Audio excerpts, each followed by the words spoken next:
All right, our second topic to get today. We want to get into the controversy that's been coming out of the Olympics involving the Algerian boxer Imane Khelif.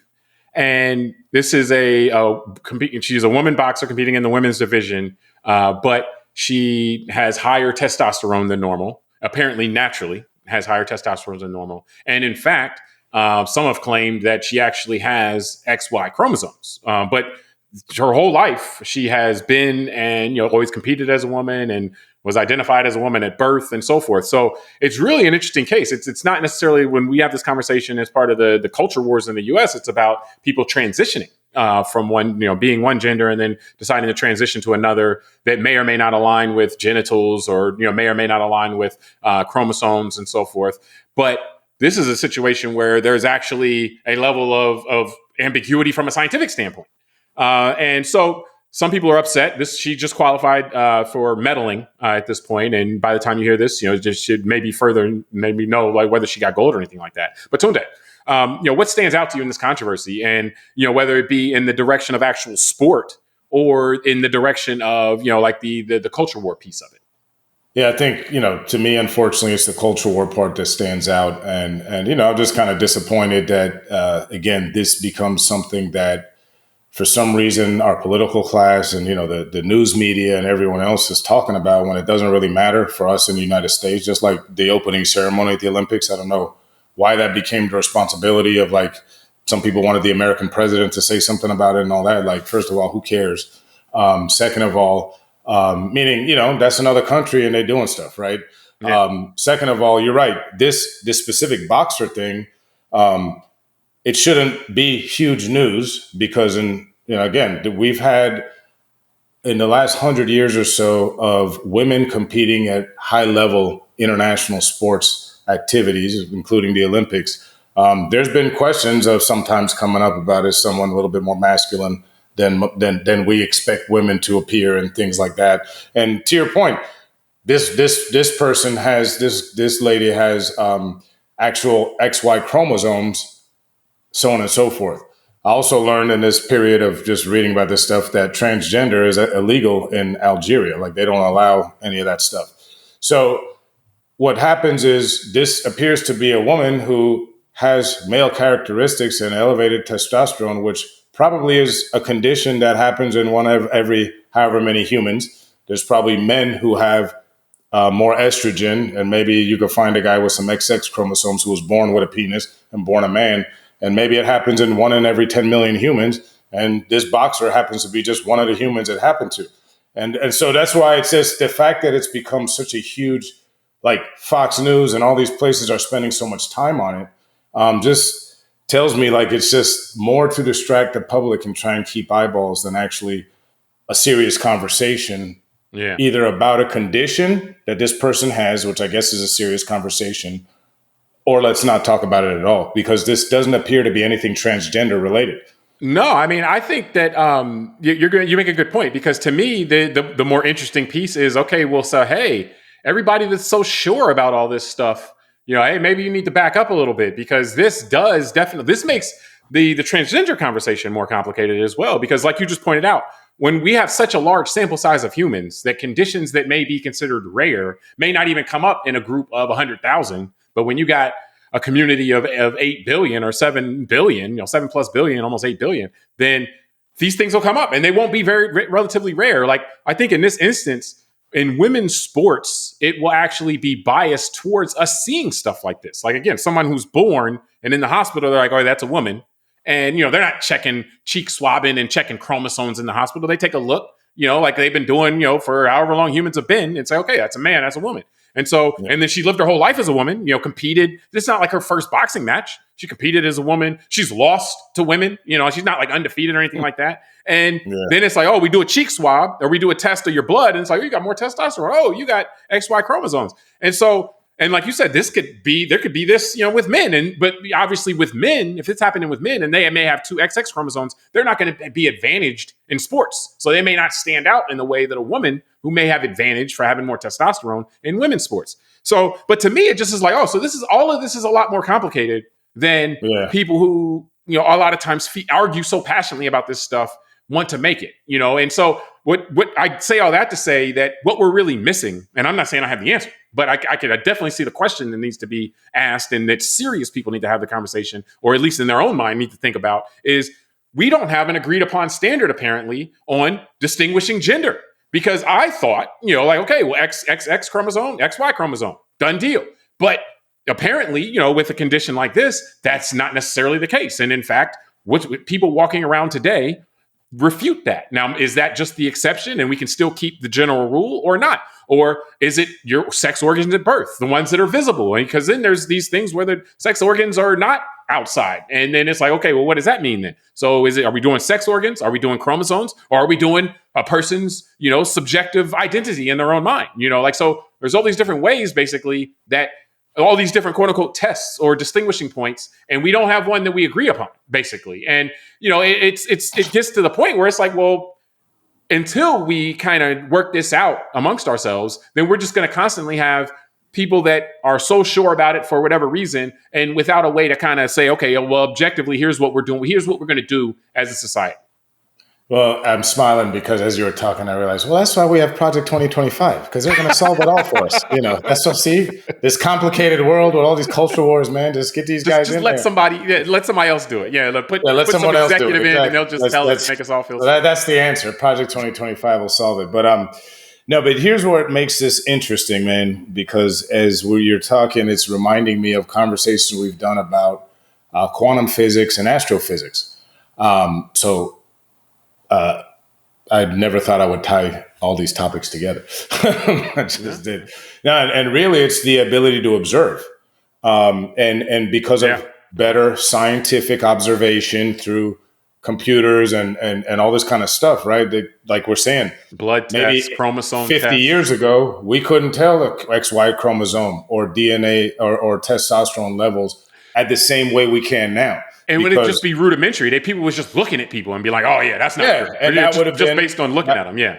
No, and I don't mean this to sound, I don't want to disrespect anybody, right? But someone would have said, okay, that's a woman. Yeah, she was a woman born with a vagina. Okay, it's a woman that looks like a man or more manly, right?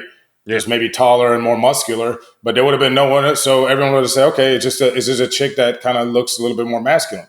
And now in 2024, we have the ability to go on this granular level, right? The molecular level and you see levels of testosterone, CXY chromosomes or XX and all that. So, and I'll give you a personal example that I learned recently about myself. I learned that I was born with a certain way that my pulmonary and my aortic arteries cross over. And it said to me, it sounded like, holy crap. The cardiologist is like, yeah, don't worry about it. It's 1 in every 500 people are born with this. And then he proceeds to tell me his 99-year-old mother has it. And then she was fine until 88 when they had to just put a stent in there. So my point is that I just learned that I'm one of 500 people on this earth that's born with a certain way that my arteries go the wrong direction over my heart. I'm sure that many of us are one of X amount of people that are born with some issue.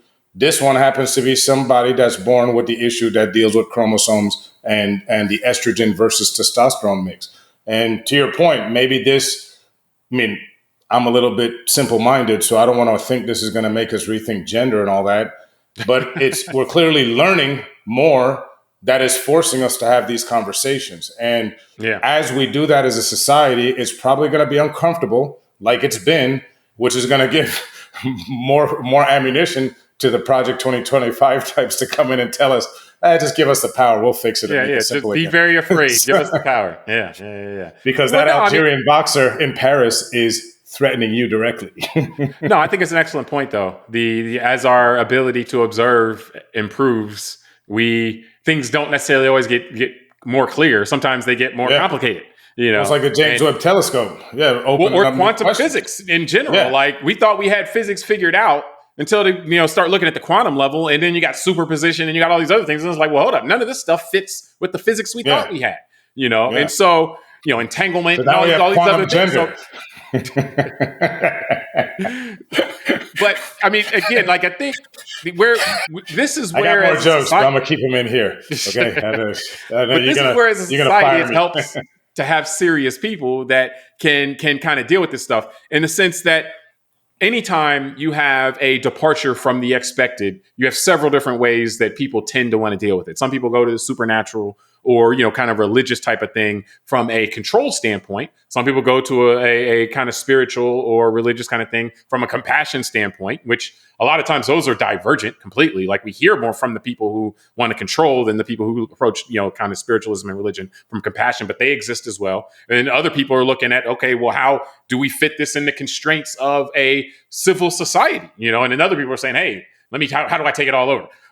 But they're saying that no matter what the stimulus is. But in this instance, I mean, there are going to be different kind of approaches that are thrown out there as far as how we need to what we need to think about this or how we need to kind of rationalize or deal with this. And there's going to be, what we've seen a lot is this is an attempt for some people to conflate with larger social issues. And it's unfortunate, because honestly, this is a chance actually to learn more about our species a little bit and try to come up with ways obviously I'm more biased towards figuring out ways. Okay, well, how can we live and let live yet operate in a civil society, where if this person is, from a competition standpoint, it doesn't seem like if she's competed as a woman the whole time, it doesn't seem like she has some crazy inherent advantage. Like I saw her record was, 39-9 or something like that. Like that's not like Mike Tyson, like when Mike Tyson is, undefeated or Ali or like, that's like somebody who's pretty good, but not the most amazing person ever. So how do we do this in the context of sport?